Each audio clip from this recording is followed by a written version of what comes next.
Masih baru.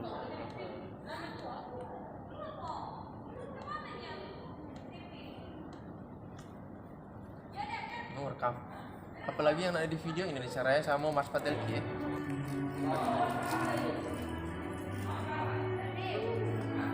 Kecil lah.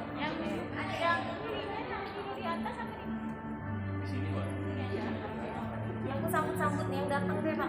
Ya. Kemudian pembukaan doa menyanyikan lagu Indonesia Raya dan Mas Fatel Ki, laporan ketua panitia penyelenggara dan seterusnya sampai dengan penutup. Doanya di depan. 23 Juli 2022 bertempat di Ballroom Swiss Bell Hotel Pangkal Pinang dimulai.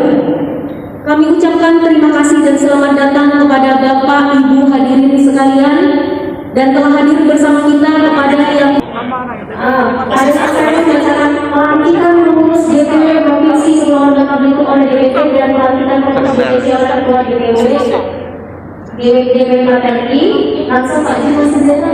Sambutan. Oh, ada satu dari dia. Betul. Oke.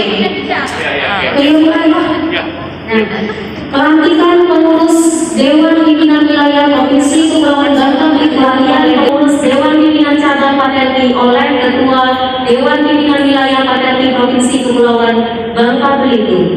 Pak Dinai, Pak Jun, langsung.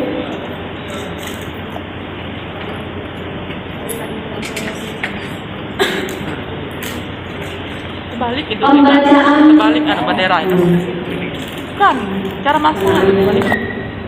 Untuk diposisikan posisi bendera.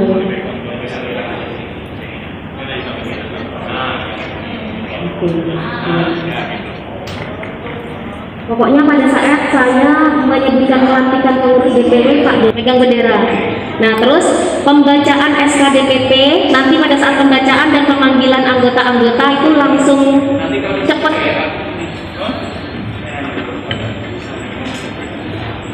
Masih tetap di tengah. Bapak Atna posisi udah di dekat Pak Dedi loh itu. Waktu Pak Dedi megang bendera pun Pak Atna udah yang soalnya kan pelantikan pengurus itu nanti membacakan naskah kan? Naskah ya. Para anak baca. Ada mejanya. Gak apa-apa. Nanti berarti itu mau diangkat ke panggung apa?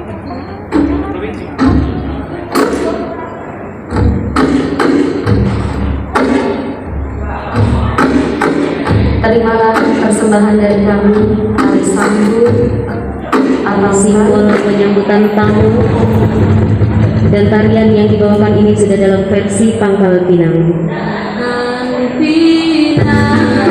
Gerakan yang sopan dan berwibawa menyambut para tamu yang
memutuskan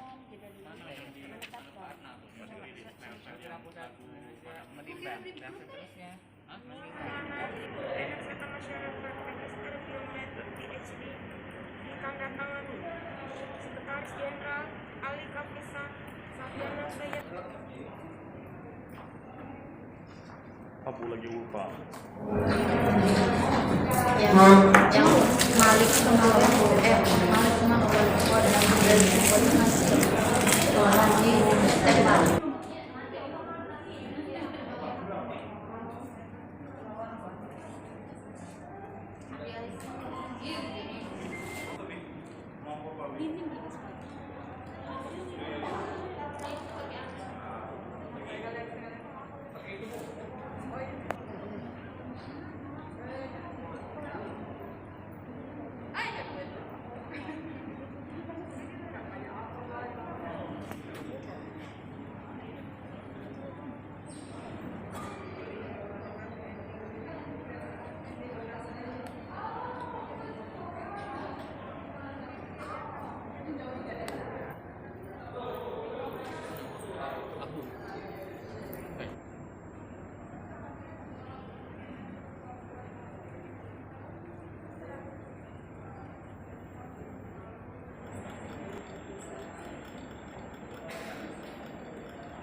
Benar.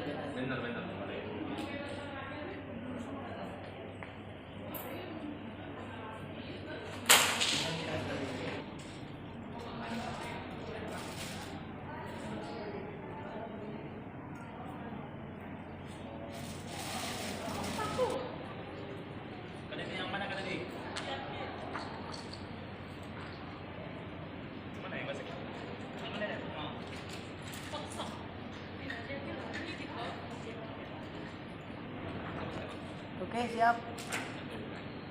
1, 2 3.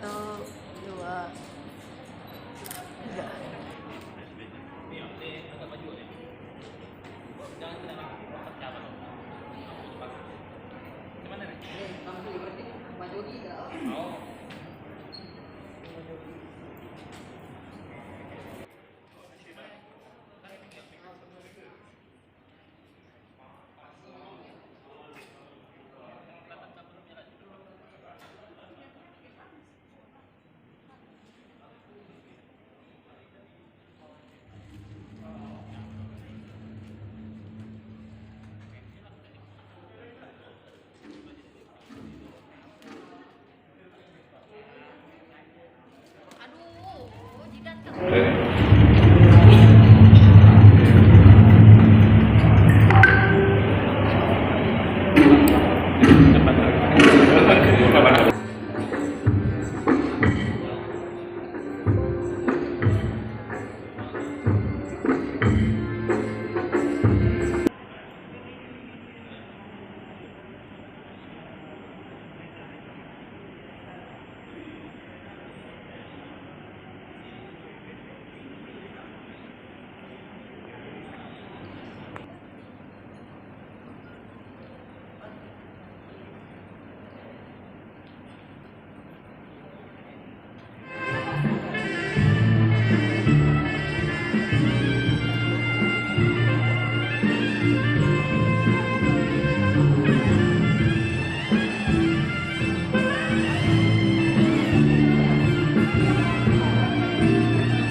terimalah tari sambut atau tari pinang 11 yang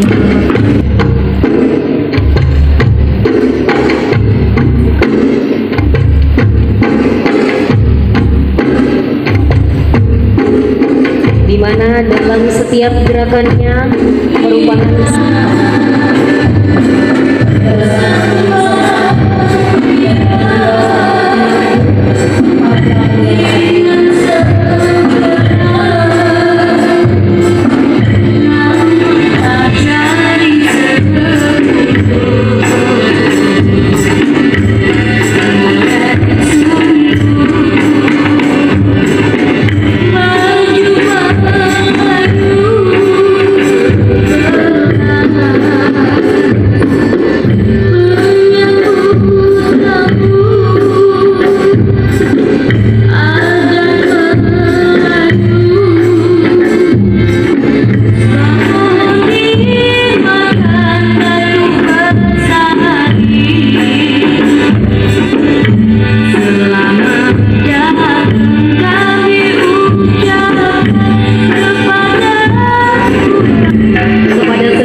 Shalom, Om Swastiastu, Namo Buddhaya, Salam Kebajikan. Salam Patelki. Salam Patelki. Salam Patelki.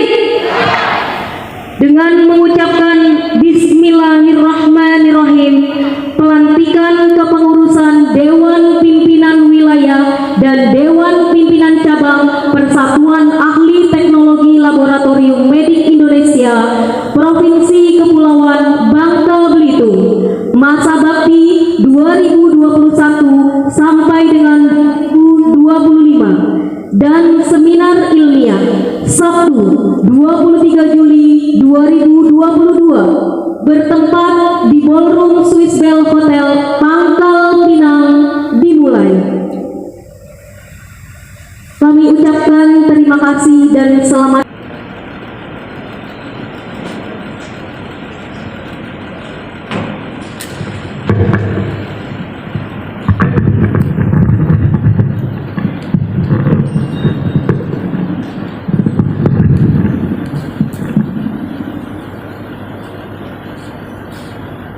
Assalamualaikum warahmatullahi wabarakatuh.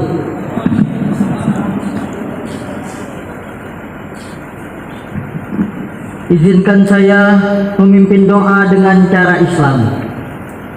Kepada ibu, bapak dan rekan-rekan sejawat yang beragama dan berkeyakinan lain, dimohon sekiranya untuk menyesuaikan. Mengampuni ni'amahu wa yukafi mazidah. Ya Rabbana lakal hamdu kama yanbaghi li jalali wajhikal karim wa azimi bisultani. Yang diadakan oleh DPW Patelki Bangka Belitung pada hari ini. Karena itu, ridhoilah, berkatilah acara kami ini, sehingga acara ini dapat terselenggara. Warahmatullahi wabarakatuh. Waalaikumsalam warahmatullahi wabarakatuh. Terima kasih kepada Bapak Baban yang sudah memimpin doa pada pagi hari ini. Semoga acara kita penuh dengan keberkahan. Acara selanjutnya.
Provinsi Bangka Belitung, Bapak Yus Rizal SKM MPH.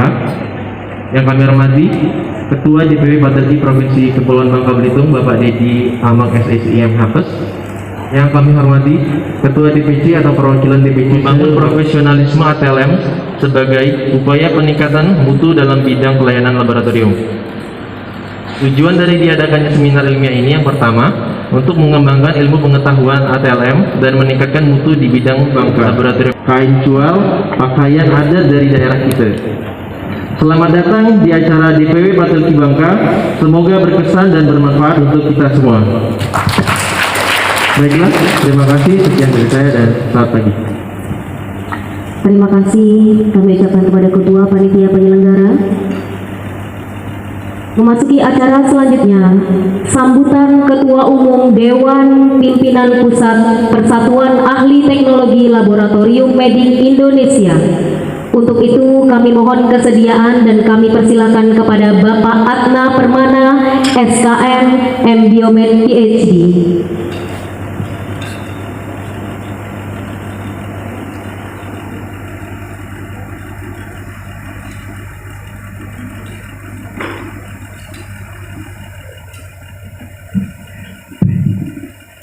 Bismillahirrahmanirrahim.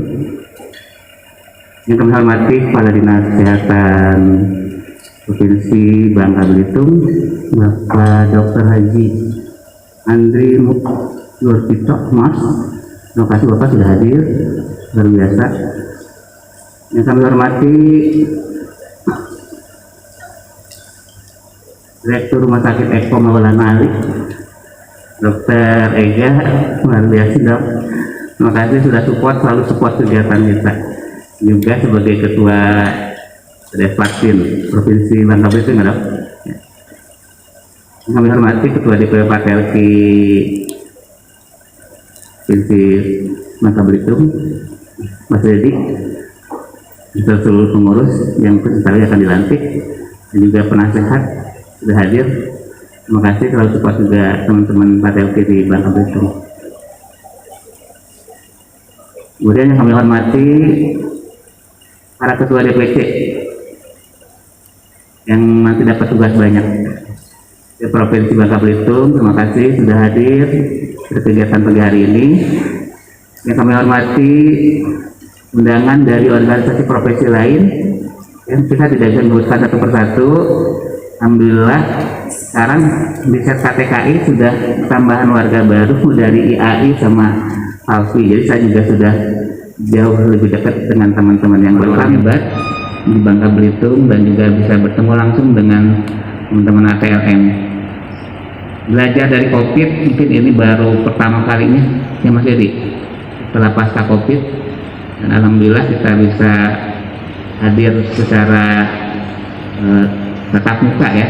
Belum bisa meningkatkan level pendidikan, saya support untuk mengikuti kegiatan pelatihan-pelatihan, dan mungkin salah satunya dari Bapak dari Litbangkes yang sekarang namanya berubah, masih belum hafal, mengadakan waktu secara online. Terima kasih kepada Bapak Atna Permana. Selanjutnya sambutan Kepala Dinas Kesehatan Provinsi Kepulauan Bangka Belitung. Untuk itu kami mohon kesediaan dan kami persilakan kepada Bapak Dr. Haji Andri Nurtito Mas. Kami persilakan.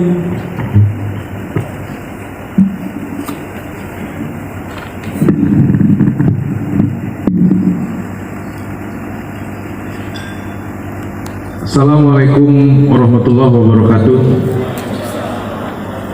Salam Patelki. Terima kasih. Alhamdulillah kita bersyukur dapat bertemu kembali dalam pagi yang sejuk hari ini. Yang kemudian selamat mengikuti seminar ilmiah, semoga ilmunya bertambah semakin berkah ya. Demikian, mohon maaf bila ada kekurangan. Terima kasih ya. Seminar ilmiah Patelki di Kepulauan Bangka Belitung secara resmi kita nyatakan dibuka. Bismillahirrahmanirrahim.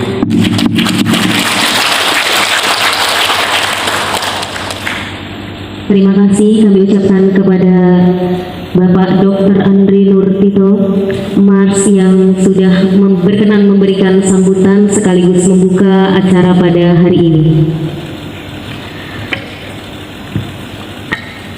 Selanjutnya kami mohon bersiap untuk Ketua dan Pimpinan Pusat Persatuan Ahli Teknologi Laboratorium Medik Indonesia dan pelantikan pengurus Dewan Pimpinan Cabang oleh Ketua Dewan Pimpinan Wilayah Patelki Provinsi Kepulauan Bangka Belitung.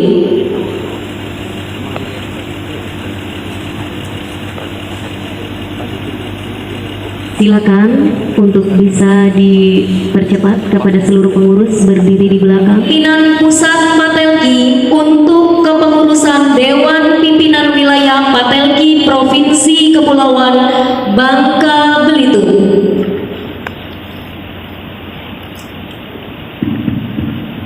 Cek. Pengesahan pengurus Dewan Pimpinan Wilayah Patelki Kepulauan Bangka Belitung periode tahun 2001 sampai dengan 2025. Dewan Pimpinan Pusat Persatuan Ahli Teknologi Laboratorium Medik Indonesia setelah menimbang dan seterusnya, mengingat dan seterusnya, memutuskan dan seterusnya, menetapkan: 1. Pengesahan pengurus Dewan Pimpinan Wilayah periode tahun 2021 sampai dengan 2025. Melindung Gubernur Provinsi Kepulauan Bangka Belitung. Membina Kepala Dinas Kesehatan Provinsi Kepulauan Bangka Belitung, Kepala UPTD Balai Laboratorium Kesehatan Daerah Kepulauan Bangka Belitung. Penasehat Ketua Yusrizal SKM MPH. Anggota Ahmad Duarsa SKM Medicine Management. Pengurus Dewan Pimpinan Wilayah. Ketua Dedi Ahli Media Analis Kesehatan Sarjana Sains Magister Hukum Kesehatan. Wakil Ketua 1 Ochinaldo Ahli Media Analis Kesehatan. Wakil Ketua 2 Nora Melinda Sarjana Sains Terapan. Sekretaris Reni Yolanda Ahli Media Analis Kesehatan Sarjana Kesehatan Masyarakat. Wakil Sekretaris 1 Winda Okti Wilanda Ahli Media Analis Kesehatan. Wakil Sekretaris 2 Elza Novaliza Ahli Media Analis Kesehatan. Bendahara Aditya Ambarika Ahli Media Analis Kesehatan. Wakil Bendahara Nurfawati Ahli Media Analis Kesehatan. Bidang Organisasi, Keanggotaan dan Kaderisasi. Ketua Nia Aprilia Ahli Media Analis Kesehatan. Anggota Ludita Loliana Ahli Media Analis Kesehatan. Siti Munawaro Ahli Media Analis Kesehatan. Bidang Pendidikan dan Pengembangan SDM. Ketua Robi Kurniawan Ahli Media Analis Kesehatan. Anggota Siti Zalia Ahli Media Analis Kesehatan. Anita Prides Ahli Media Analis Kesehatan. Bidang Ilmiah, Penelitian dan Pengembangan IPTEK. Ketua Masyayu Hawa Ahli Media Analis Kesehatan. Anggota Nopriandi Ahli Media Analis Kesehatan. Abu Bakrin Ahli Media Analis Kesehatan. Bidang Hubungan Masyarakat dan Antar Lembaga.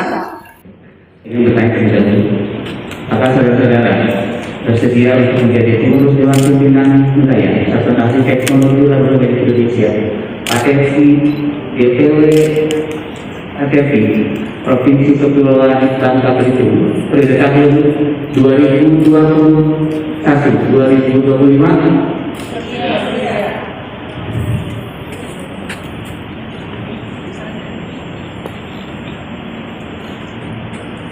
Dengan mengucapkan bismillahirrahmanirrahim dan puji syukur kepada Tuhan Yang Maha Kuasa, dengan ini saudara-saudara kami nanti sebagai pengurus Dewan Pimpinan Wilayah Persatuan Ahli Teknologi Laboratorium Indonesia Provinsi Kepulauan Bangka Belitung periode tahun 2021-2025. Sudah saudara-saudara nanti, kami harap saudara-saudara melaksanakan dengan sungguh-sungguh anggaran dasar, anggaran rumah tangga, anggaran profesi dan politik Patelki. Semoga Tuhan Yang Maha Esa membimbing dan merahmati tugas-tugas saudara.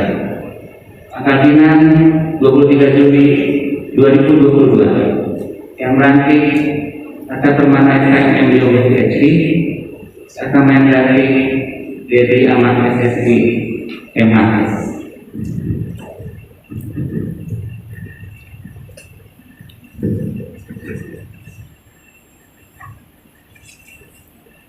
Pembacaan janji pengurus dipimpin oleh Ketua Dewan Pimpinan Wilayah Patelgi Provinsi Kepulauan Bangka Belitung, diikuti oleh semua pengurus Dewan Pimpinan. Kami, Dewan Pimpinan Wilayah Persatuan Ahli Teknologi Laboratorium Medik Indonesia Provinsi Kepulauan Bangka Belitung berjanji bahwa kami satu akan menjalankan kewajiban kami sebagai Dewan Pimpinan Wilayah Patelgi Provinsi Kepulauan Bangka Belitung periode 2021 sampai 2022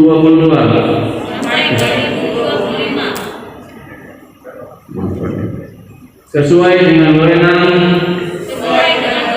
serta tugas dan kewajiban yang telah diberikan kepada kami. Dua, dalam menjalankan kewajiban tersebut, kami senantiasa memenuhi segala ketentuan anggaran dasar, anggaran rumah tangga, kode etik, dan standar profesi Patelgi. Janji ini kami ucapkan dengan sungguh-sungguh. Semoga Tuhan Yang Maha Esa merahmati Patelgi dan kita semua. Atas nama DPW Patelgi Provinsi Kepulauan Bangka Belitung periode tahun 2021 sampai tahun 2025, Dedi Amat SSI MHS.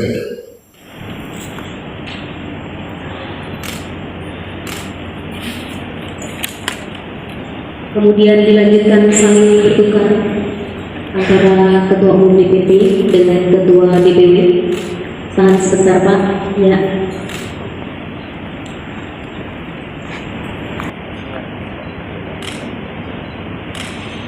Ketua DPW Patelgi Provinsi Kepulauan Bangka Belitung. Dan kita dengarkan bersama lagu Bagimu Negeri.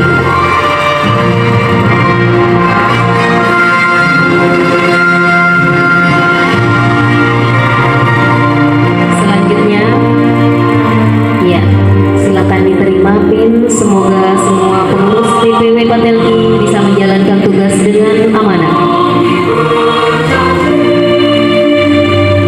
Dilanjutkan pengucapan selamat, pemberian ucapan selamat langsung Pak Adnan, diikuti kami mohon kesediaannya oleh seluruh para tamu undangan, Bapak Dr. Andri Nurspito selaku Kepala Dinas Kesehatan Provinsi Kepulauan Bangka Belitung, Dr. Ega Zainur, spesialis patologi klinik selaku Direktur Rumah Sakit Eko Maulana Ali, Bapak Penasehat, dan para tamu undangan yang lain kami mohon untuk memberikan ucapan selamat kepada seluruh pengurus yang baru saja selesai dilantik.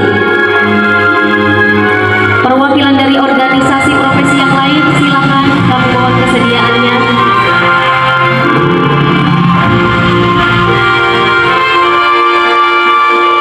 Jika sudah lengkap, dilanjutkan acara foto bersama.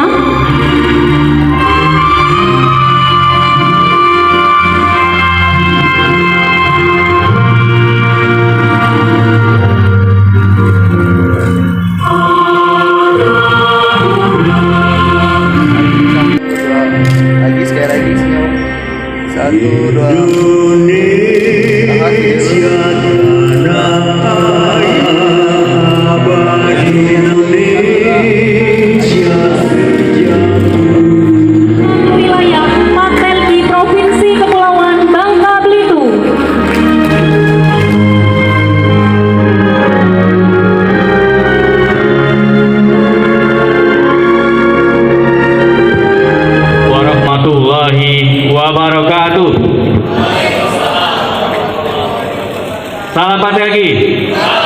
Salam patriarki. Yang terhormat Kepala Dinas Kesehatan Provinsi Kepulauan Bangka Belitung, Dr. Haji Andri Nurtito Mas. Yang kami hormati Ketua Umum Dewan Pimpinan Pusat Patriarki Bapak Atna Permana, SKM, MBiomed, PSD. Kami hormati sendiri ambil Al-Quran lebih baik mengaji. Kami ingin ada sinergi bekerja pakai sunnah bersatu membangun negeri. Wassalamualaikum warahmatullahi wabarakatuh. Waalaikumsalam warahmatullahi wabarakatuh. Terima kasih atas sambutan dari Ketua Terpilih Dewan Pimpinan Wilayah Patriarki Provinsi Kepulauan Bangka Belitung. Terima kasih. Sebelum memasuki saudara moderator, saudara RT3 boleh bersiap sembari menunggu pemateri pertama yang sedang COVID sebentar.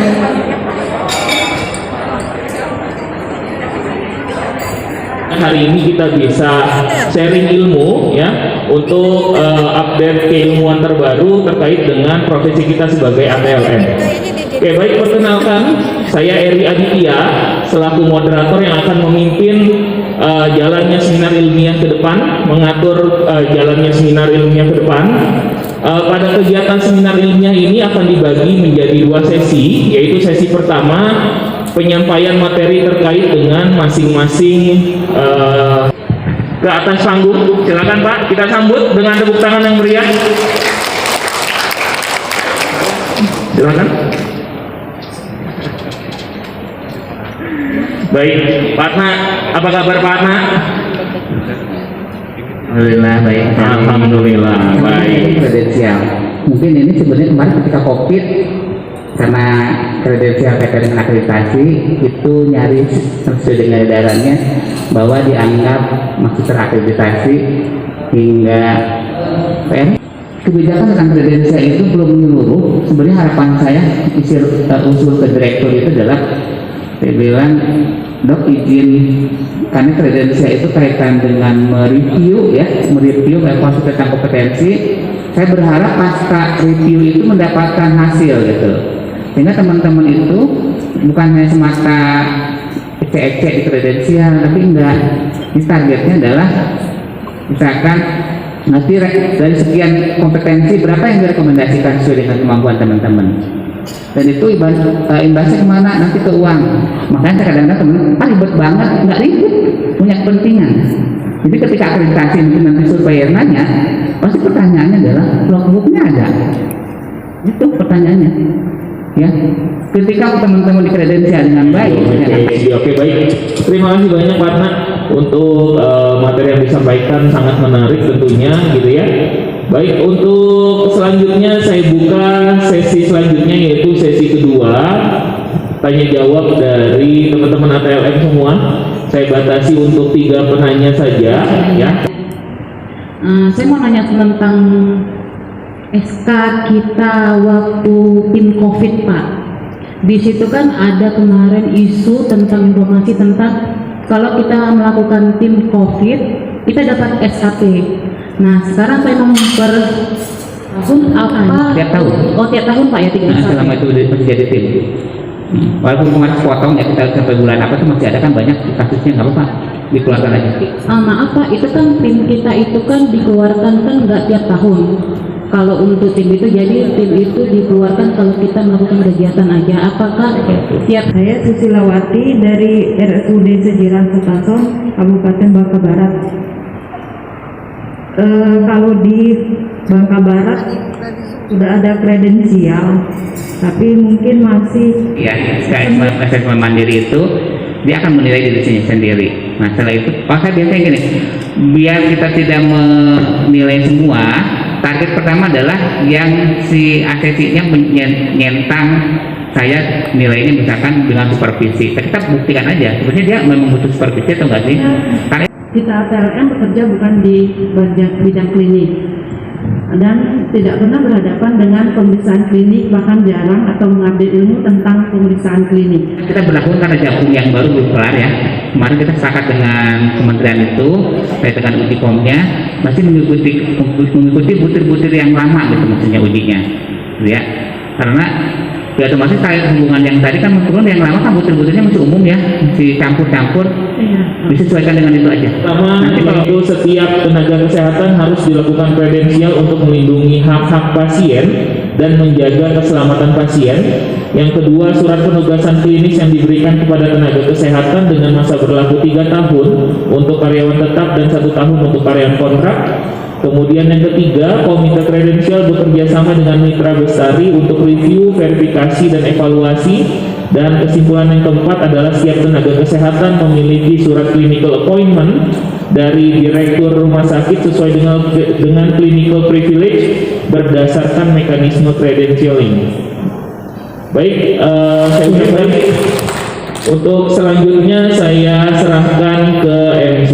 Silakan. Baik, terima kasih. Kami mohon kesediaan Bapak Adna dan 3 orang penanya tadi untuk maju ke depan. Dan kami mohon kesediaan dari Bapak Yusrizal SKM MPH untuk mewakili pemberian cindera mata dan bingkisan kepada 3 orang penanya yang tadi. Silakan. Disebutkan Pak Eri tadi dari mana aja yang 3 orang. Silakan maju ke depan. Baik, Ibu Evi dari RSJ Sungai Liat, Ibu Susilawati dari RSUD Bangka Barat, kemudian Ibu Heti dari SMKN Kota Pangkal Pinang. Dipersilakan.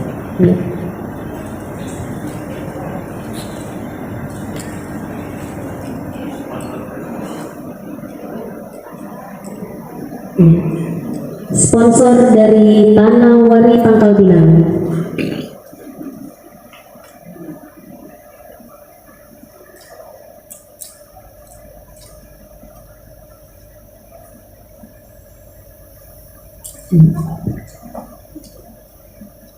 Terima kasih juga kepada yang telah memberikan sponsor Double Printing dan Venus Kosmetik Pangkal Pinang.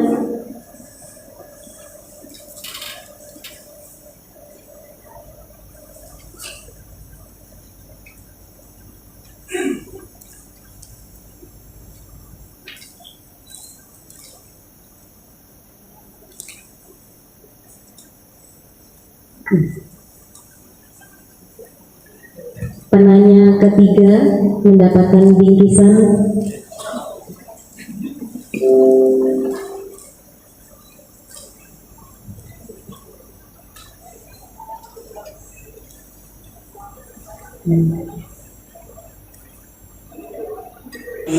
Patologi klinik di FKUGM tahun 2015. Untuk pengalaman kerja beliau yaitu sebagai PJ Laboratorium RSUD Depati Bahrin Provinsi Kepulauan Bangka Belitung. Kemudian beliau saat ini menjadi direktur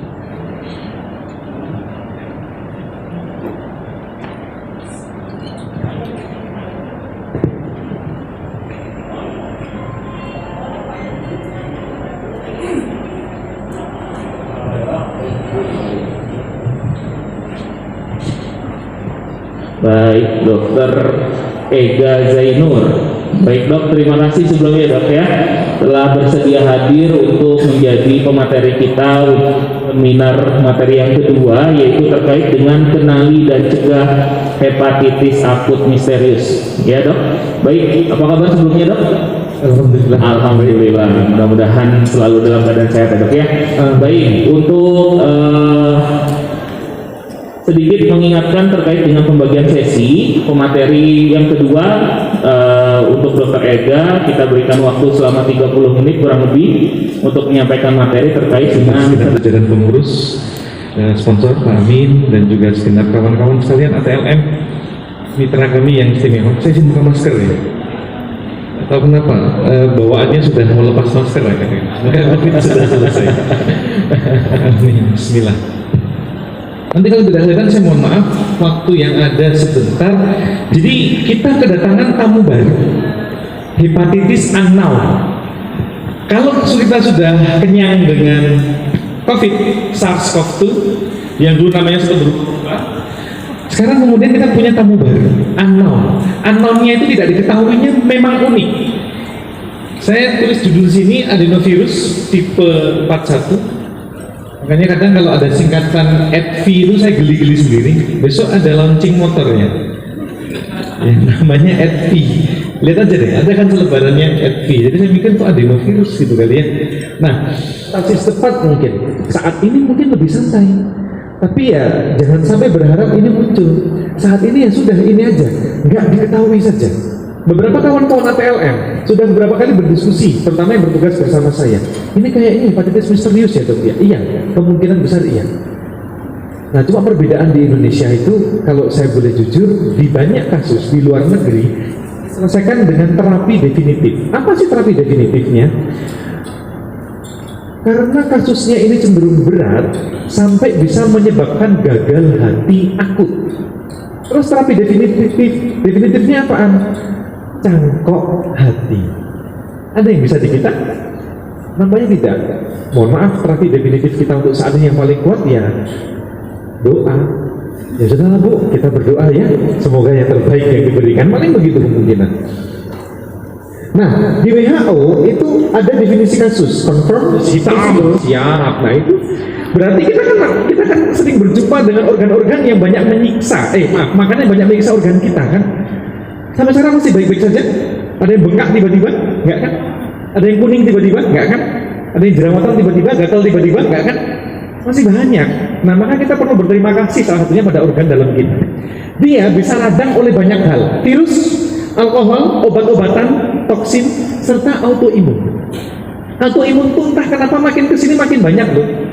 Sekali lagi autoimun tuh makin kesini makin banyak. Saya nggak tahu gara-garanya apa, tapi kita masih terus mencari tahu itu. Memang apa sih masalah autoimun? Yang paling terkenal adalah proporsi prevalensi dari penderita tiroid makin meningkat, betul ya? Mungkin kalau ada kawan-kawan, rekan-rekan yang kebetulan diuji sakit tersebut ya, saya berempati. Tapi faktanya, kalau boleh ditanya, pernahkah dulu berpikir rata-rata keturunan nggak ada, ini nggak ada, kok tiba-tiba? Cek up contoh. Geleng-geleng Pak. Cek upnya apa? Covid Pak. Antigen doang Pak. Aduh, lanjutlah. Pernah cek SGPT-nya nggak? Oh ya alhamdulillah. Saya masih muda kok nggak perlu. Pernah cek bulan puasa belum? Alhamdulillah. Kalau sudah begitu lanjut kita bisa kampanye. Kalau nggak dari teman-teman ATLM, saya buka untuk sesi kedua untuk 3 orang penanya pertama. Dipersilahkan. Assalamualaikum warahmatullahi wabarakatuh. Waalaikumsalam warahmatullahi wabarakatuh. Perkenalkan, nama saya Meta, saya dari Rumah Sakit Jiwa. Saya ingin bertanya kepada Dr. Ega, mengapa anak umur di bawah umur 16 tahun itu lebih beberapa virus itu harmful untuk kondisi-kondisi tertentu. Misalnya kayak ini virus dari penyakitnya ya, TORCH itu lebih berbahaya untuk wanita yang hamil. Kemudian CMV itu pada anak-anak bahkan endemik. Maka ada beberapa kondisi di mana seseorang nakes itu potensi tertular CMV-nya dari mana? Dari tugas dia. Demikian pula dengan adenovirus. Adenovirus ini berkembangnya itu memang seiring waktu, seiring jalan, itu memang lebih harmful. Saya guys, soalnya cewek soalnya. Mengapa hepatitis pada anak dianggap tidak biasa? Biasanya kalau anak-anak itu mengalami hepatitis tertentu yang sifatnya non ABCDE ya, itu bisa pulih. Contoh, paling gampang itu yang paling ekstrim, misalnya pada demam berdarah. Demam berdarah ketika sudah lanjut ke spektrum lanjut, jadi urium kreatinnya kena, kemudian SGLT, SGPT-nya kena. Saya ingin bertanya dokter, ini untuk pasien yang terinfeksi. Karena di potensi kronisitasnya itu tinggi banget. Tapi kalau ada pada dewasa, nah ini yang sering terjadi ya. Sekarang di antara kita mungkin semua udah vaksin hepatitis B. Lalu sejawat? Ada yang geleng-geleng, berarti ada yang belum. Sebaiknya vaksin ya. Kalau memang belum, mohon difasilitasi. Sekali lagi hepatitis B itu vaksinnya harusnya mandatori ya, seharusnya wajib. Itu pertanyaan. Kalau kemudian ini positifnya itu seminar dengan tema kenali dan cegah hepatitis akut misterius. Saya akan kesimpulan pada materi kedua hari ini, yaitu kesimpulan yang pertama adalah hepatitis akut berat belum diketahui penyebabnya. Kisaran kasus terjadi pada anak usia 1 bulan hingga 16 tahun. Kesimpulan yang kedua, terdapat 3 definisi kasus, yaitu confirm, probable, dan appealing. Yang ketiganya bukan disebabkan virus hepatitis A sampai E dengan peningkatan SGOT dan SGPT lebih dari 500 international unit per liter. Kemudian yang terakhir, pemeriksaan laboratorium penunjang, yaitu hematologi rutin, elektrolit, kimia darah seperti OT dan PT, serologi ataupun pemeriksaan penunjang lain sesuai dengan indikasi. Baik, mungkin seminar untuk materi kedua saya cukupkan. Sekali lagi saya terima kasih kepada Dr. Ega atas materi yang sudah disampaikan, yang mudah-mudahan sangat bermanfaat untuk teman-teman ATLM terkait dengan hepatitis misterius ini. Seperti itu, Dok. Baik, untuk acara selanjutnya saya serahkan kepada MC. Saya persilahkan. Ya, terima kasih Bapak Heri. Untuk itu kami mohon kesediaan dari Bapak Ketua Dewan Pimpinan Wilayah Patelki Provinsi Kepulauan Bangka Belitung untuk menyerahkan cindera mata kepada pembicara kedua kita. Dan 3 orang penanya tadi silakan. Ada juga yang dari Palembang ya, Masya Allah luar biasa. Terima kasih.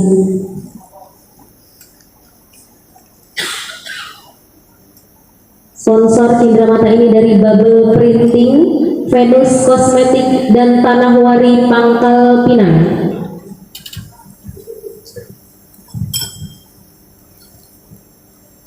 Tiga orang penanya, silakan.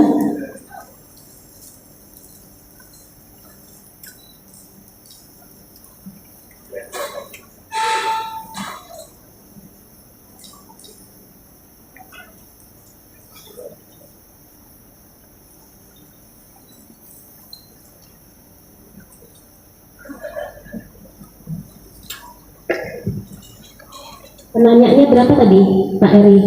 Oh, ada 3 ya? Iya, sudah 3.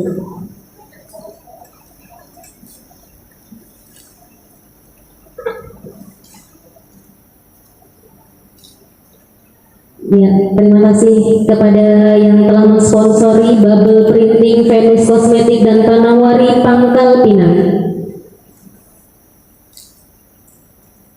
Ya, kita beri plus untuk semua penanya yang sudah berpartisipasi pada hari ini.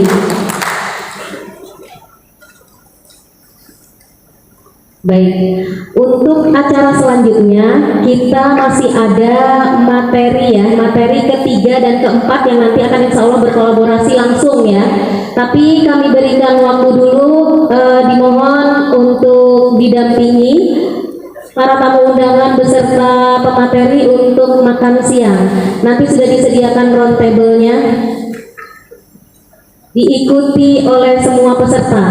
Jadi kami berikan waktu dulu untuk mengambil makan siang, sembari nanti pemateri 3 dan 4 bersiap-siap. Jadi nanti sambil menikmati makan siang, kami harapkan untuk tetap fokus dan mendengarkan dialog interaktif ya pada materi ketiga dan keempat. Silakan dimulai terlebih dahulu para tamu undangan pembicara.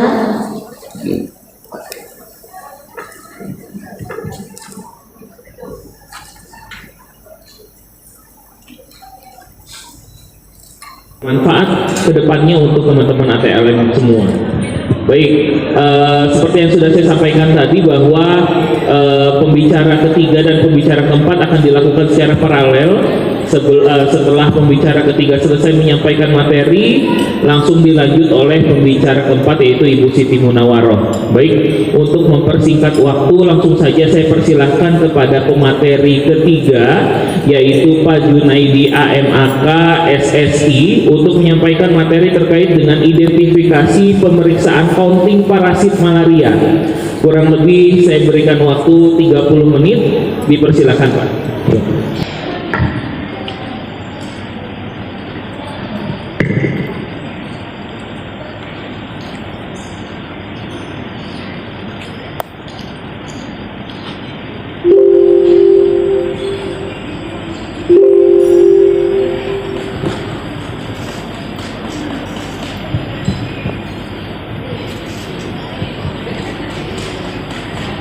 Pagi.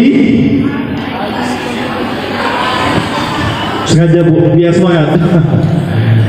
Izin ya, saya akan menyampaikan materi tentang identifikasi pemeriksaan counting parasit malaria.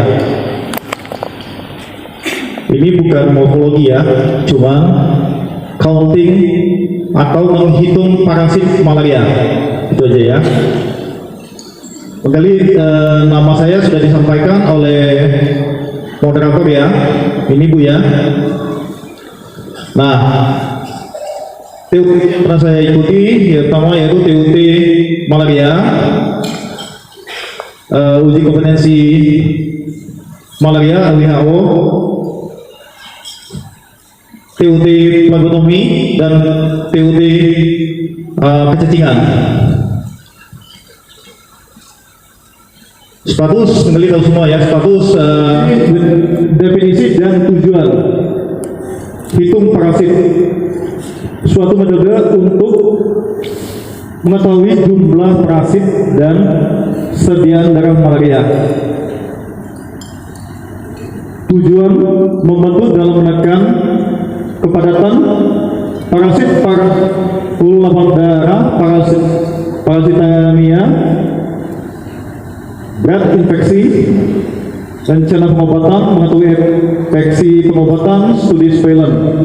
Nah, mengapa kita perlu membahas tentang kepadatan parasit parasitemia?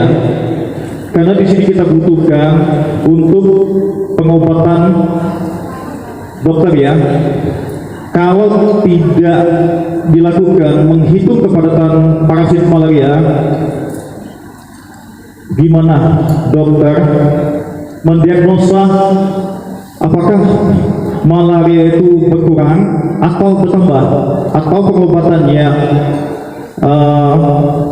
turun apakah naik? Disinilah perlunya kita menghitung parasit malaria atau kepadatan parasit malaria. Nah, sedangkan berat infeksi itu tergantung dari jumlah parasitnya di dalam sediaannya. Rencana pengobatan dokter tidak lanjut dari dokter, pengobatannya di mana? Mengetahui efektivitas pengobatan, apakah ia berhasil atau tidak. Kalau dia makan obat atau diperiksa hari ini 100, hari berikutnya 50, berarti ada penurunan.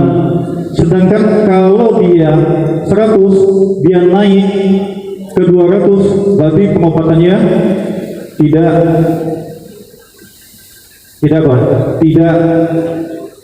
baik ya.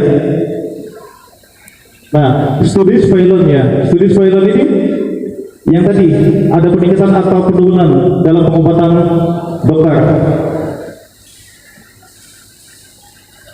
Alat yang digunakan, yang utama alat telecounter counting ya, itu 2 buah, satu untuk parasit dan satu untuk leukosit.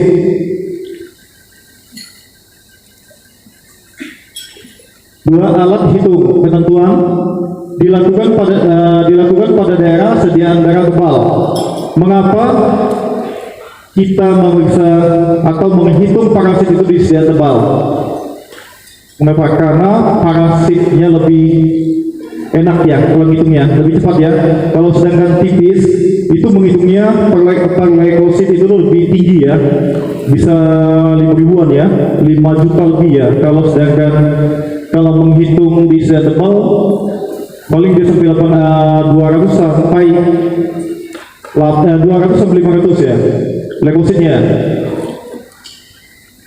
Menghitung jumlah parasit N dibanding minimal 200 leukosit dikalikan 8.000 leukosit normal WHO. Nah, di sini mengapa dihitung 200 leukosit dikalikan 8.000 leukosit normal WHO? Karena kalau dia di bawah 100, kalau dihitung dengan membaginya 200, berarti dia naik tinggi dia nilainya, tidak tepat ya. Kalau dia tinggi, itu biasanya dikalikan 500. Nah, bila kurang dari 100, maka jumlah leukosit dihitung sampai 500 leukosit, bukan 200 leukosit. Nah, disinilah berapa kalau dia 100. Kalau 100 usahakan 100 lebih ya, untuk di bawah 100 itu di bawah 100 itu cukup dikalikan 500 karena sudah baku ini ya penghitungannya. Kalau lo dihitungnya menggunakan 200, kalau di bawah 100 itu hasilnya tidak tepat. Kalau di atas 100 kita wajib menghitungnya dengan 200 lapangan pandang atau 200 leukosit ya. Berarti 100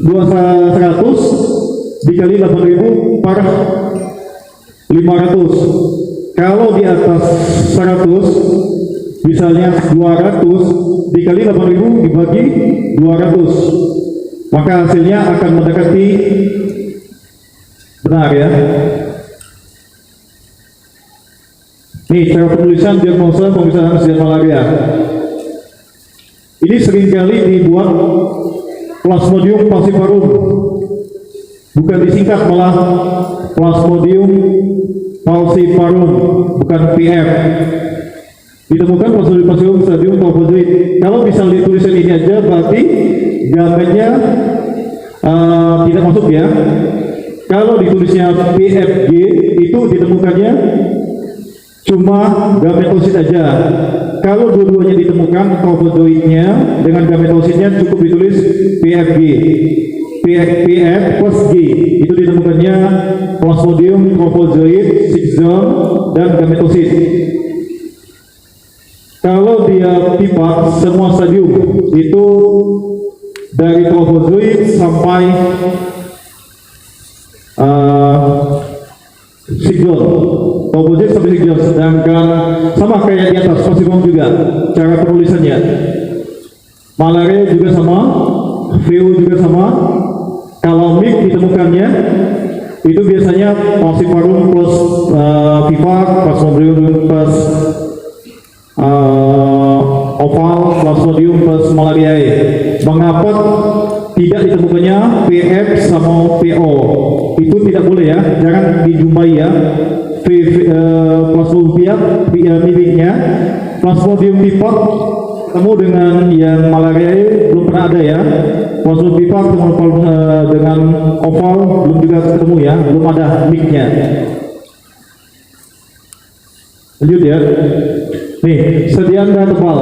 Cara menghitungnya ya adalah sejak ditemukannya parasit pertama kali pada lapangan pandang, kemudian mulai dihitung jumlah parasit dan leukosit secara bersama dan seterusnya pada lapangan pandang berikutnya, walaupun tetap dihitung hingga mencapai 200 minimal 200 leukosit atau lebih. Bila parasit kurang dari 100 per 200 leukosit dilanjutkan hingga mencapai 5 leukosit.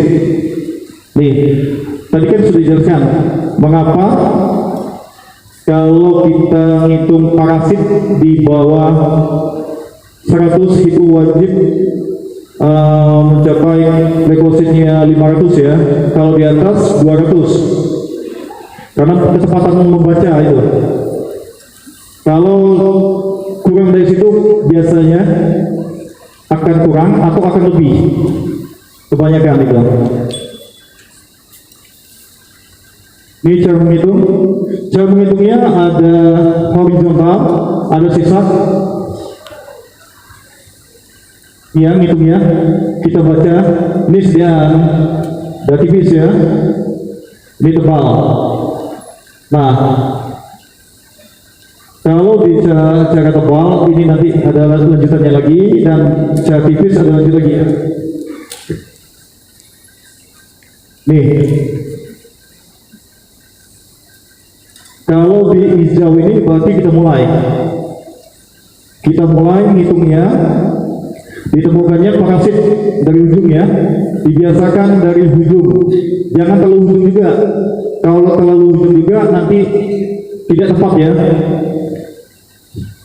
Lapangan pertama kita mulai hitung, ini ada berapa parasit, di sana ada 1, ditemukan, langsung kita hitung 2, 1 untuk parasit, 1 untuk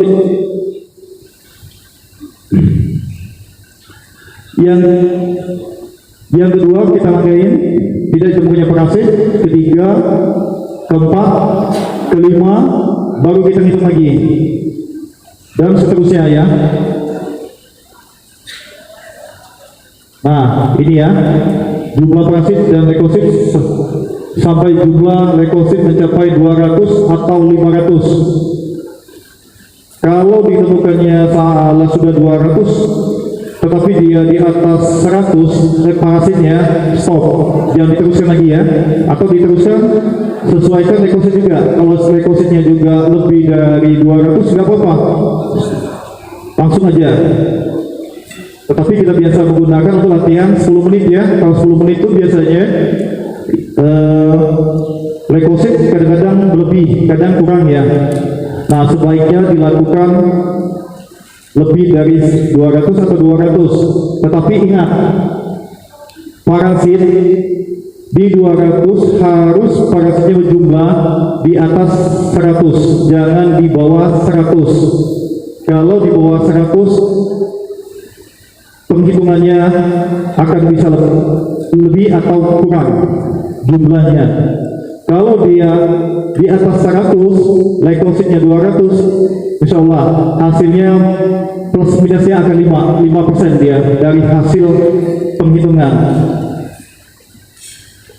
Kalau dia 500, jangan lebih dari 200 atau di atas 100. Usahakan time bunyi sudah 500 parasit, 500 leukosit, kita tengok parasitnya jumlahnya di bawah 100, kita berhenti, kita kalikan, kalau misalnya 80 atau 90 langsung kita kalikan ke 8000 dibagi 500. Begitu juga kalau 200 ya, kalau di atas 120 dikali 8000 dibagi 200, mudah-mudahan hasilnya akan mendekati ataupun plus minusnya akan 5% dia. Itu pun masih masuk ya. Nih, teknik hapus tebal hitung parasit dibagi jumlah leukosit. Geser dengan sistematis melalui hapusan. Bagi Bapak Ibu sudah melakukannya ya. Ini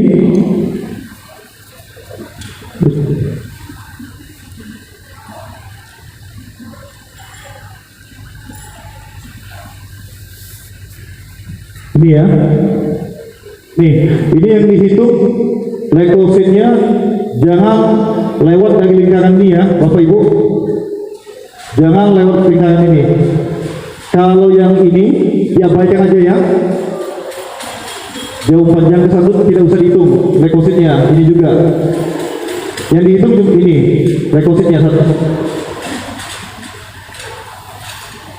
Parasitnya ada, kalau ada parasit dari sini hitung langsung, dimulai ya.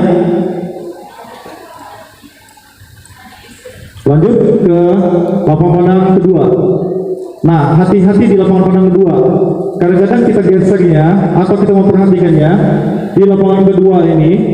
Seringkali kita baca, kadang-kadang kita bergeser tidak sampai ke sini Bu, malah dia masuk ini hitungannya ini. Karena kita mutarkan pergeseran di jahit kadang-kadang berlebihan atau kekurangan dia. Jadi ini terbaca lagi ini.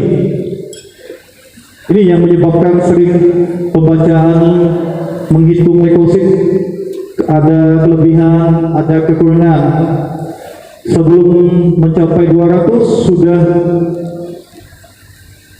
parasitnya lebih dari 100 lebih.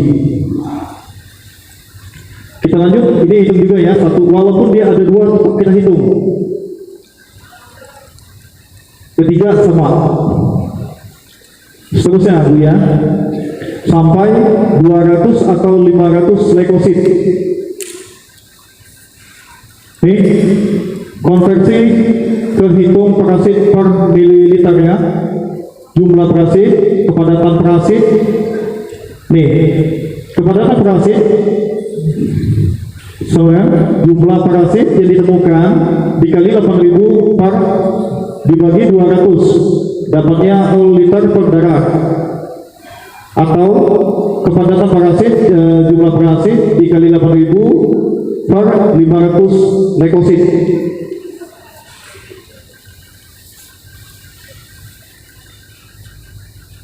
Contoh penghitungan. Parasit terhitung 350, leukosit terhitung 210. Konversi 350 dikali 800 dibagi 210. 350 parasitnya, 8.000 pembilangnya, dan 2.100 leukosit.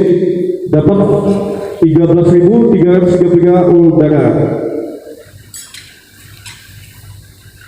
Kalau dia 500 sama juga ya, ini kurang dari 100 parasit yang ditemukan. Ini 500. Kurang lebih 30 menit. Baik, terima kasih Bapak Moderator. Saya izin ke bawah ya.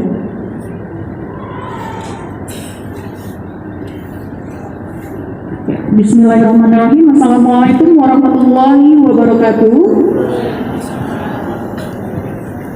Masih semangat ya teman-teman ya. Alhamdulillah pada hari ini saya diberikan kesempatan oleh panitia untuk men-sharing pengetahuan yang sebenarnya belum seberapa sih pengetahuan saya tentang lab PA, tapi mudah-mudahan insya Allah apa yang saya sharing hari ini bisa bermanfaat untuk teman-teman semua yang hadir di sini ya. Kesempatan kali ini saya akan sharing mengenai apa sih peran ATLM dalam menunjang pemeriksaan laboratorium patologi anatomi.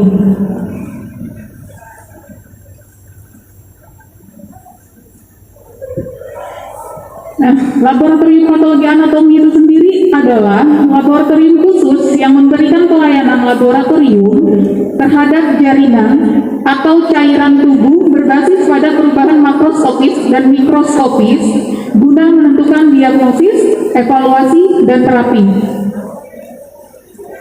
Kemudian apa aja yang ada di laboratorium patologi anatomi? Ini berikut adalah jenis-jenis pemeriksaannya. Yang pertama ada pemeriksaan sitologi, yaitu pemeriksaan yang dilakukan terhadap perubahan sel yang diperoleh dari pasien dengan cara-cara tertentu. Contohnya FNAD atau fine needle aspiration biopsi, atau di rumah sakit lain juga sering disebutnya itu bajak atau AJH, aspirasi jarum halus. Kemudian ada pap smear dan juga cairan tubuh. Selanjutnya yang kedua, ini termasuk pemeriksaan rutin yang ada di lab PA, yaitu pemeriksaan histopatologi, merupakan pemeriksaan yang dilakukan terhadap sampel jaringan yang diperoleh dari biopsi atau operasi. Contohnya mastektomi, hysterektomi, kayak gitu ya. Yang ketiga ada pemeriksaan IHK atau imunohistokimia. Pemeriksaan ini prinsipnya sama seperti pemeriksaan ini merupakan pemeriksaan lanjutan dari pemeriksaan histopatologi yang sebelumnya. Tujuannya apa? Tujuannya adalah untuk mendukung diagnosis dalam menentukan terapi yang tepat bagi pasien. Yang keempat itu ada frozen section. Jadi frozen section ini prinsipnya sama kayak yang histopatologi. Apa bedanya? Bedanya adalah frozen section ini dilakukan pada waktu intraoperatif. Jadi pasien masih di dalam ruang oka, jaringannya segar tanpa dikasih formalin, itu kita langsung periksa. Jadi istilahnya kalau di lab Kaplim adalah pemeriksaan citonya ya. Hasilnya ini bisa keluar kurang dari 30 menit.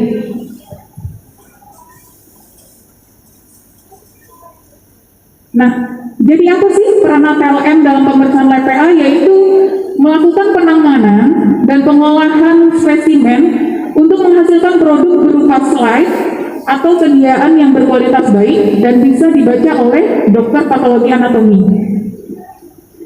Untuk mendapatkan produk kualitas yang baik tadi, tentu harus melewati 3 fase seperti biasa yang ada di lab. Pertama adalah tahap pra-analitik, kemudian tahap analitik, dan yang terakhir tahap pasca analitik.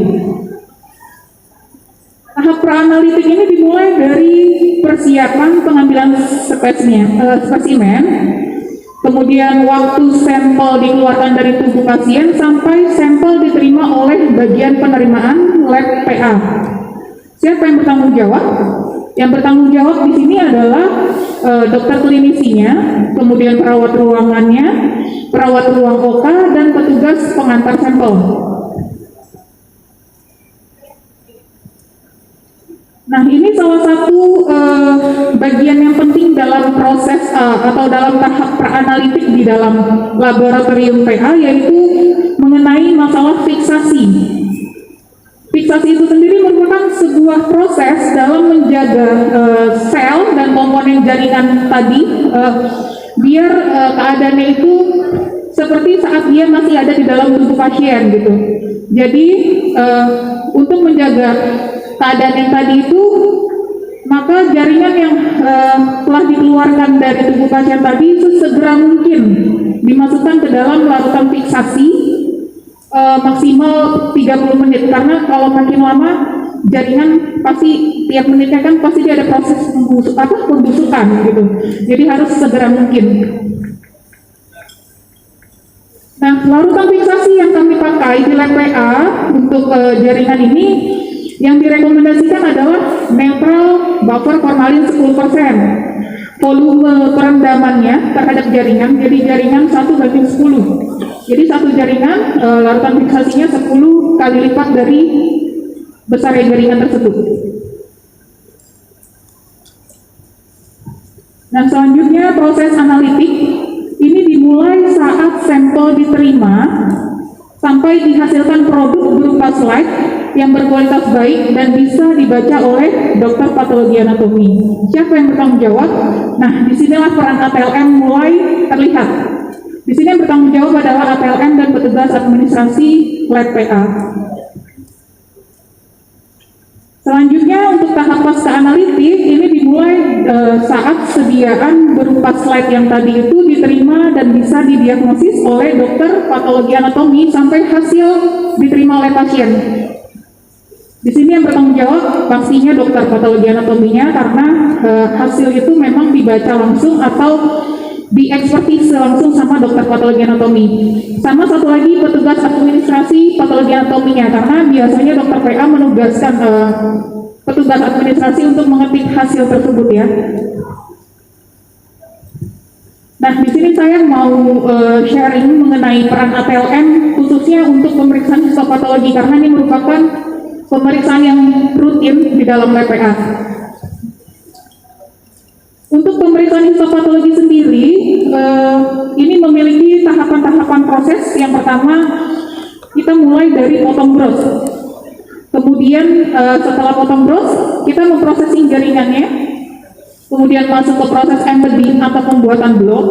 Kemudian blok yang sudah dibuat nanti akan dipotong, kemudian diwarnai dan ditutup dengan cover glass. Apa sih potong bros itu? Potong bros, jadi potong bros ini adalah memotong jaringan sampel yang diantar sama tadi. Nah, di sini tugas ATLM yang pertama adalah setelah formulir diterima dan sampel diterima, itu pasti yang harus dilakukan adalah mencocokkan identitas antara sampel dengan nomor PA-nya. Kemudian di ruang potong bros ini ATLM juga berperan untuk menyiapkan wadah atau kaset jaringan untuk sampel yang telah dipotong oleh dokter patologi anatomi.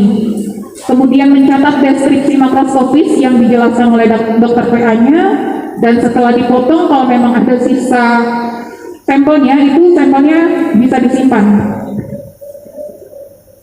Nah, ini contoh formulirnya. Ini contoh formulir yang dari klinisinya. Jadi ketika sampai di lab PA, inilah tugas dari ATLM. Dia menyiapkan kaset jaringan, memberi identitas berupa nomor PA, kemudian mencatat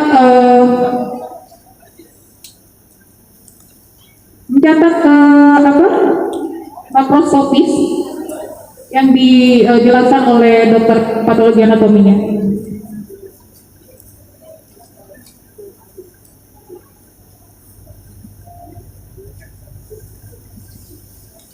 Nah, ini ada contoh sampel jaringan yang ada di tempat kerja kami. Kebetulan kemarin dapat jaringan pasien dengan histerektomi. Jadi ini contoh jaringan uterus.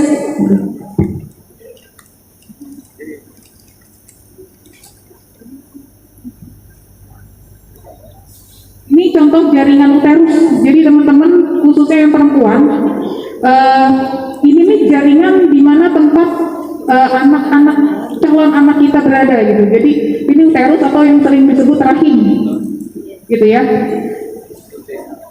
Nah itu di sampingnya, ini deskripsi makroskopis, biasanya ATLM yang mencatat, dokter PA-nya yang menjelaskan apa-apa yang harus dicatat di dalam formulir ini.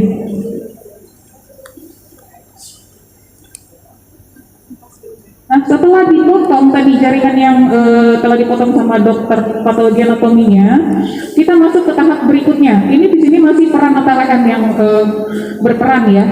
Jadi jaringan tersebut tadi yang sudah dimasukkan ke dalam kaset jaringan diproses Saya ingin bertanya, apakah yang dimaksud dengan sediaan darah tipis pada pemeriksaan parasit malaria? Sekian dan terima kasih. Oke, baik. Dipersilakan Pak Junaidi. Itu biasanya untuk identifikasi atau morfologi parasit, Bu. Ini kalau membaca di sediaan tebal, ini untuk identifikasi morfologi ya. Morfologi. Kalau untuk morfologi di sediaan tebal ditemukan parasit. Ini keimbang parasit, vivax, bisa tetap aja vivax. Tetapi kita tidak yakin nih, benar nggak di plasma tebal ini adanya vivax, maka kita baca di sediaan tipis. Untuk apa sediaan tipis? Untuk menentukan benar atau enggaknya sediaan itu vivax. Karena di sediaan tipis itu jelas tuh plasmodiumnya, intinya, sitoplasmanya, pigmen itu ada semua. Nah, kalau untuk menghitung parasit, kalau di sediaan tipis, gimana Ibu hitungnya? Bisa membayangkan? Saya bilang itu fiksasi jaringannya. Yang pertama itu fiksasi jaringan. Jadi kualitas dari sediaan yang kita buat tadi itu tergantung gimana fiksasi jaringan yang dilakukannya kan di luar laboratorium patologi anatomi ya. Jadi kadang kita nggak tahu nih apakah mereka melakukan prosedurnya secara benar atau enggak gitu. Terus sama kalau misalnya kayak ada rujukan dari luar, kita nggak tahu formalin yang dipakai ini formalin buffer atau bukan. Kalau formalinnya bukan buffer, itu bisa jadi memang muncul artefak-artefak. Pengobatan, mengetahui efikasi pengobatan serta studi surveillance. Yang kedua, teknik menghitung malaria dilakukan pada sediaan darah tebal dengan membandingkan minimal 200 leukosit dikalikan 8.000 untuk leukosit normal. Bila kurang dari 100, jumlah leukosit dihitung sampai 500 leukosit. Dan untuk kesimpulan yang ketiga, teknis apusan tipis digunakan untuk menghitung eritrosit yang berparasit, dilakukan jika jumlah parasit terlalu banyak ditemukan di sediaan apusan darah tebal. Untuk kesimpulan pemateri keempat, yaitu terkait dengan patologi anatomi. Kesimpulan yang pertama yaitu jenis pemeriksaan laboratorium patologi anatomi, yaitu sitologi untuk pemeriksaan perubahan sel dari cairan tubuh, histopatologi untuk pemeriksaan jaringan, imunohistokimia sebagai lanjutan dari histopatologi, serta frozen section. Untuk kesimpulan yang kedua yaitu peran ATLM dalam proses pemeriksaan histopatologi, yaitu potong gross, processing jaringan, embedding, potong blok, staining hingga mounting. Baik, saya kira untuk pemateri ketiga dan keempat saya cukupkan. Sekali lagi saya ucapkan terima kasih kepada pembicara ketiga dan pembicara keempat, yaitu Bapak Junaidi dan Ibu Siti Munawaroh. atas materi yang sudah disampaikan. Mudah-mudahan apa yang sudah disampaikan bermanfaat untuk teman-teman ATLM semua, terutama di Provinsi Kepulauan Bangka Belitung. Baik, sebelum saya tutup ada sedikit pantun. Muncul virus di kota Wuhan, jangan lupa jaga kesehatan. Banyak kata kurang berkenan, sudi kiranya mohon dimaafkan. Baik, teman-teman semua, tepuk tangan untuk seluruh pembicara kita hari ini dari pemateri 1 sampai pemateri 4. Mudah-mudahan kita bisa ketemu di lain kesempatan. Saya moderator Eri Aditya, saya kembalikan ke MC, silahkan. Baik, terima kasih Bapak Moderator Eri Aditya. Ya, sebelum berakhir pembicara 3 dan 4 ini, kami mohon kesediaan dari panitia untuk mempersiapkan bingkisannya. Tunggu dulu Pak Junaidi. Dan 4 penanya ya, 4 penanya tadi silakan maju ke depan. Serah terima cindera mata dan bingkisan yang akan diserahkan oleh Ketua Panitia Penyelenggara, Saudara Ocinaldo, ahli media analis kesehatan. Oke, dipersilakan untuk 4 penanya. Kembali kami ucapkan terima kasih dari sponsor yang sudah ikut mendukung acara pada hari ini. Bubble Printing, Venus Kosmetik,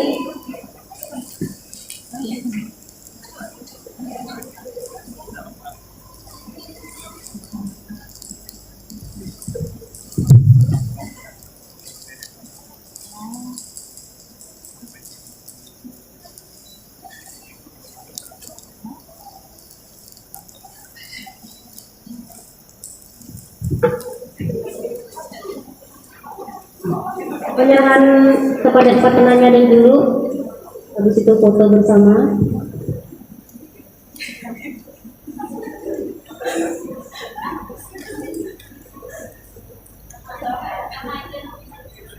Persiapan panitia door prize.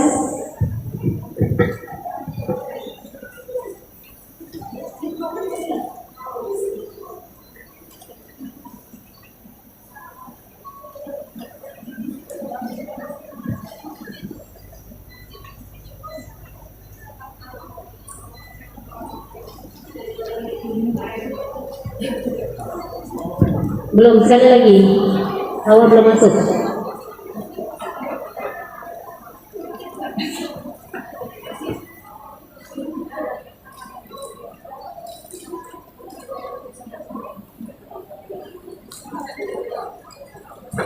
Baik, terima kasih. Terima kasih dengan berakhirnya tadi, berakhir pula lah hampir di ujung.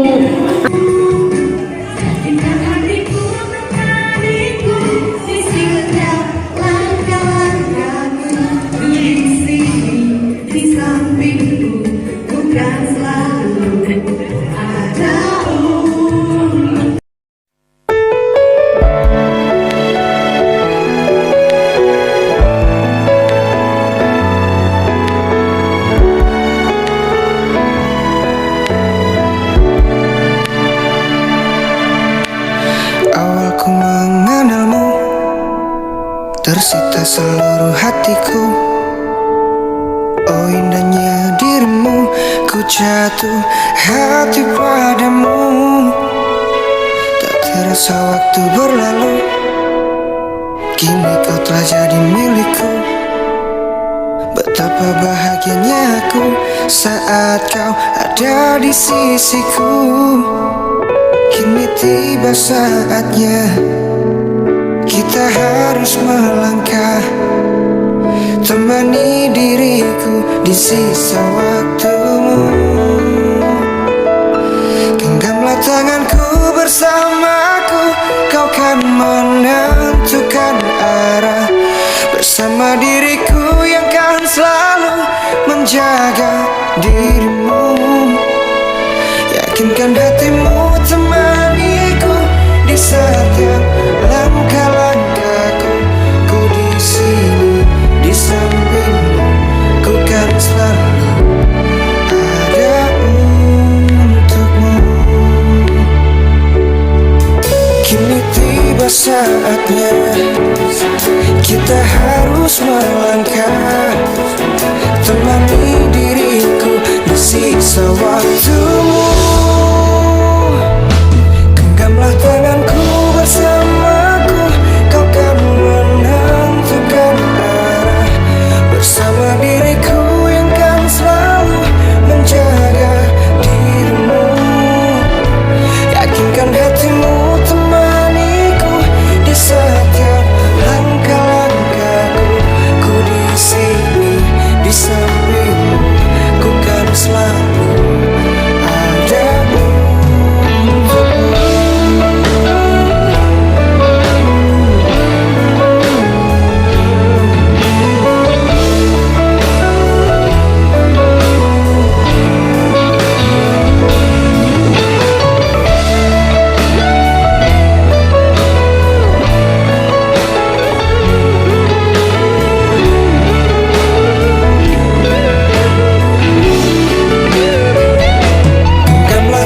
Katakan rindu bila kau rindu, katakan saja ingin bertemu.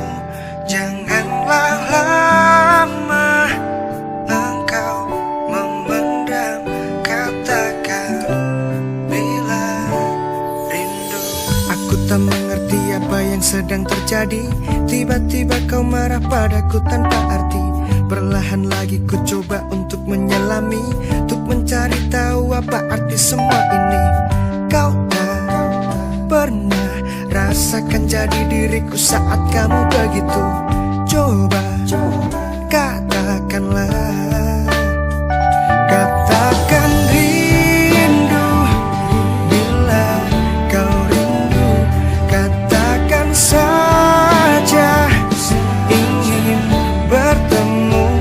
Janganlah lama engkau memendam, katakan bila rindu. Selalu saja berakhir begini, kau marah-marah padaku selalu tanpa arti.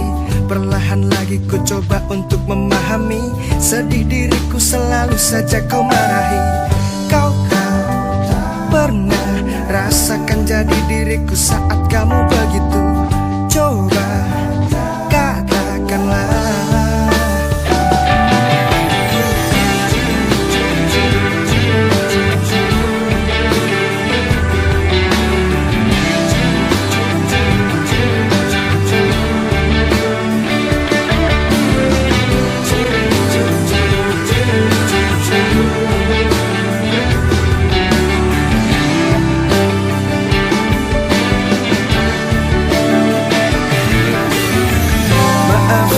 Selalu saja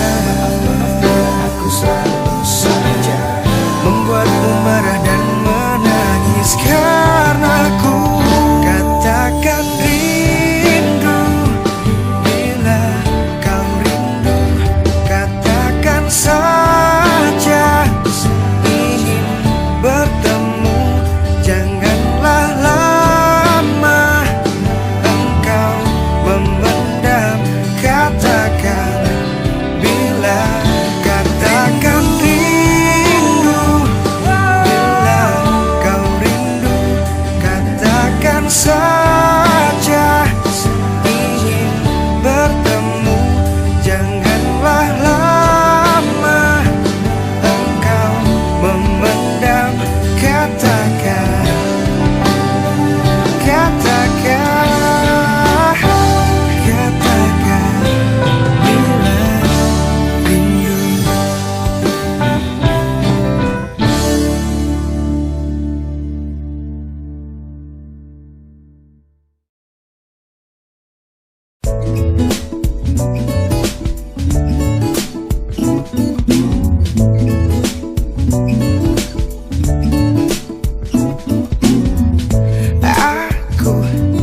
Memang tak pandai merangkai kata, namun banyak hal yang ingin ku sampaikan. Kamu yang selalu curi perhatianku dengan senyuman manis di bibirmu.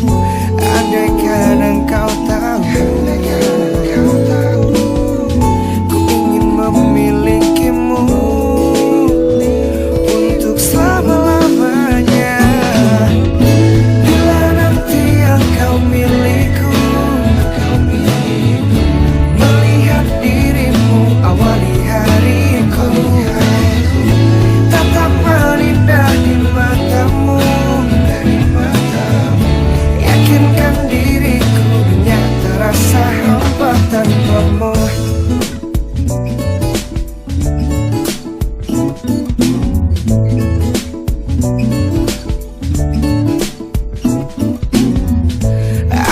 Aku memang tak pandai merangkai kata, namun banyak hal yang ingin ku sampaikan.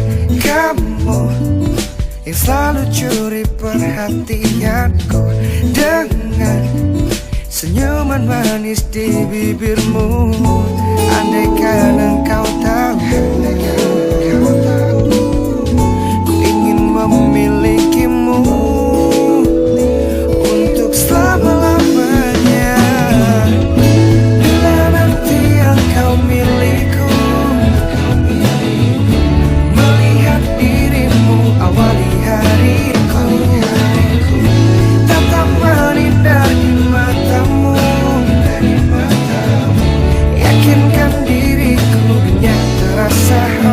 tanpamu.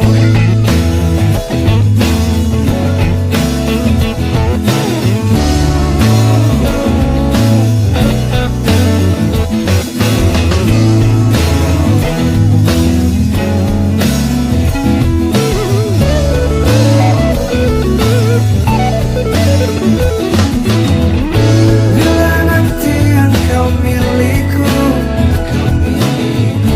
melihat dirimu awali hariku, tatapan indah di matamu, yakinkan diriku dunia terasa hampa tanpamu. Bila nanti engkau milikku, melihat dirimu awali hariku, tatapan indah di matamu, yakinkan diriku dunia terasa hampa tanpamu.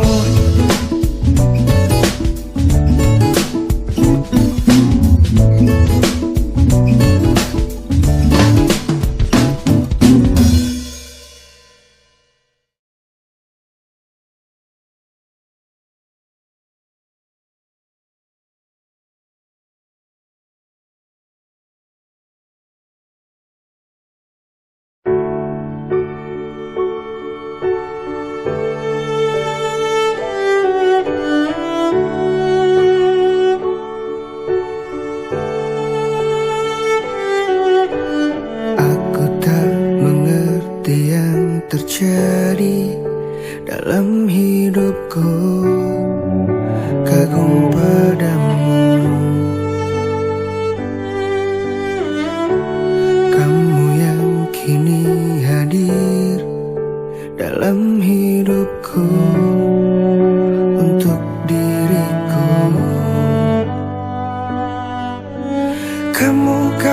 Kamu temani aku, hanyalah dirimu yang aku mau, yang aku mau.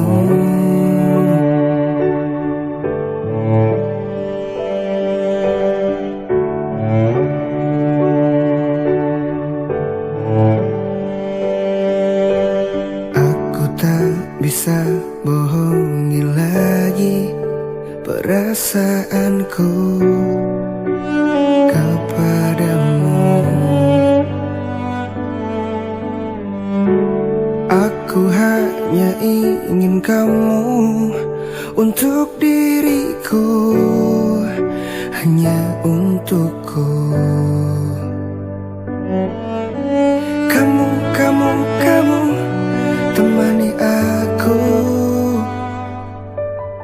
hanyalah dirimu yang aku mau, yang aku mau.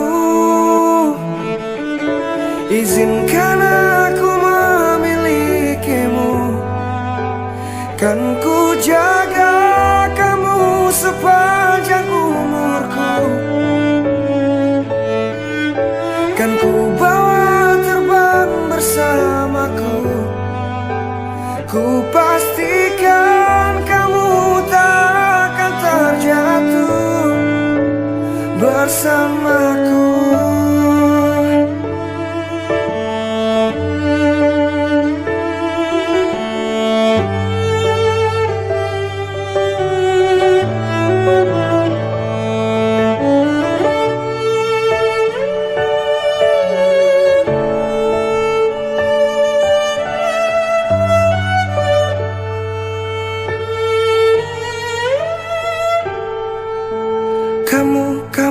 Kamu temani aku, hanyalah dirimu yang aku mau, yang aku mau. Izinkan aku memilikimu, kan ku jaga kamu sepanjang umurku, kan ku bawa terbang bersamaku. Ku pastikan kamu tak akan terjatuh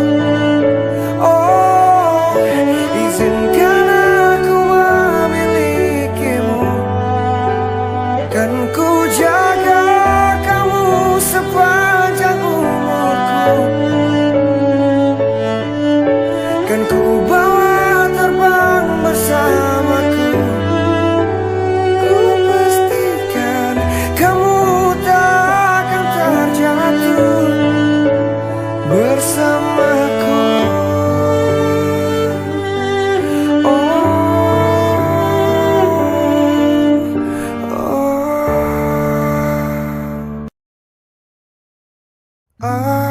Aku yang selalu ada untuk membuatmu tersenyum. Aku yang selalu mencoba untuk membuatmu bahagia. Segala upaya telah ku coba untuk meyakinkan dirimu bahwa akulah orang yang mencintaimu.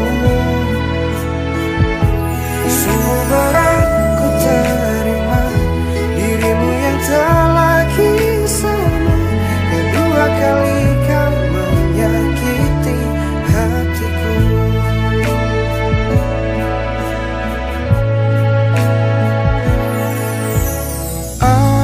Aku yang selalu ada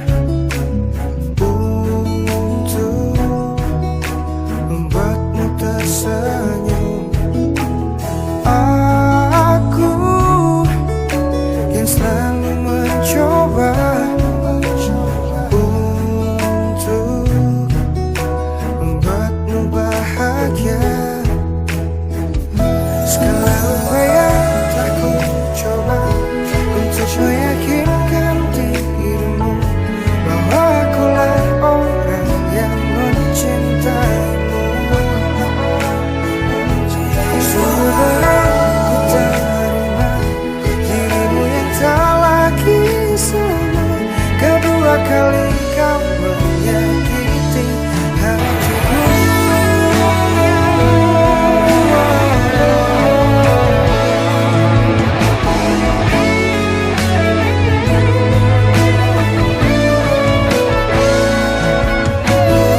Tak pernah kau lihat aku berjuang sekeras itu padamu. Selalu saja kau meminta lebih dan lebih dariku. Segala upaya telah ku coba untuk meyakinkan dirimu bahwa akulah orang yang mencintaimu. Semua ku terima dirimu yang tak lagi sama. Kedua kali kau menyakiti hatiku. Segala upaya telah ku coba untuk meyakinkan dirimu bahwa akulah orang yang mencintaimu.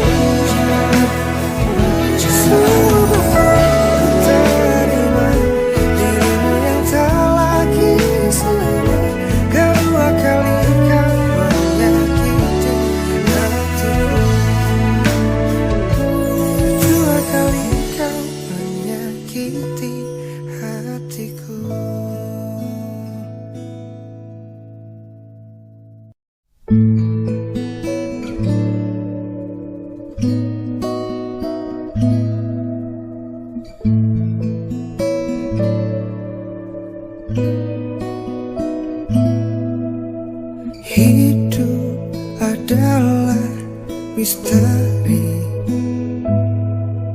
Tak semua halaman bahagia. Gagal, terjatuh dan tersungkur adalah bagian takdirnya. Kita hanyalah manusia, terbuai dengan banyak ekspektasi, berlari untuk mengejar segalanya, dan lupa kita hanya manusia. Pejamkanlah kedua matamu, lepaskan letih dan bebanmu. Ku tahu ini berat untukmu. Carilah tempat berteduhmu, ku tahu ini pasti